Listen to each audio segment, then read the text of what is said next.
नमस्कार, मैं हूं वैशाली। आप देख रहे हैं the Bharat times news channel. आइए रुक करते हैं आज की बड़ी खबर पर। भयावह गर्मी से तबाह हुआ जनजीवन। 2024 का साल भारत के लिए जलवायु संकट की एक दर्दनाक कहानी बनकर उभरा। इस वर्ष देश ने अत्यधिक गर्मी, अचानक मौसम बदलाव, आंधी तूफान और बिजली गिरने जैसी कई प्राकृतिक आपदाओं का सामना किया। गर्मी का असर इतना भयानक रहा कि उत्तर भारत के कई इलाकों में पारा 50 डिग्री सेल्सियस के करीब पहुंच गया। राजस्थान, दिल्ली, उत्तर प्रदेश, बिहार और मध्य प्रदेश जैसे राज्यों में गर्मी के कारण लू चलती रही, जिससे हजारों लोग बीमार हो गए और सैकड़ों की जान चली गई। आकाशीय बिजली और तूफानों से मची तबाही।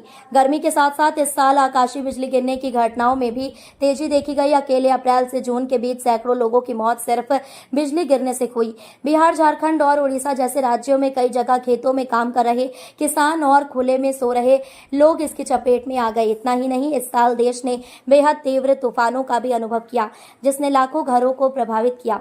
केरल और पूर्वोत्तर में भूस्खलन की मार।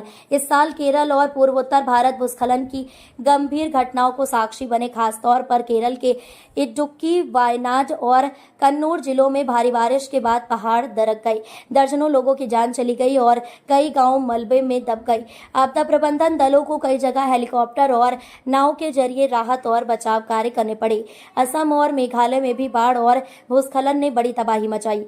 वैश्विक जलवायु परिवर्तन की छाया। मौसम वैज्ञानिकों के अनुसार इस पूरी आपदा का कारण ग्लोबल वार्मिंग है। आर्कटिक क्षेत्र में बर्फ की तेजी से पिघलने और महासागरों के तापमान में बढ़ोतरी ने वैश्विक मौसम प्रणाली को असंतुलित कर दिया है।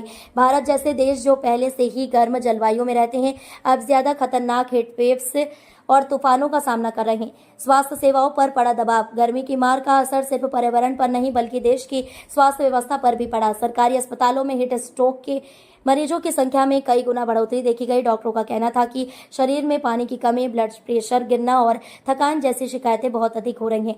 ग्रामीण इलाकों में जहां स्वास्थ्य सेवाएं पहले से ही सीमित थीं, वहां हालात और बिगड़ गए।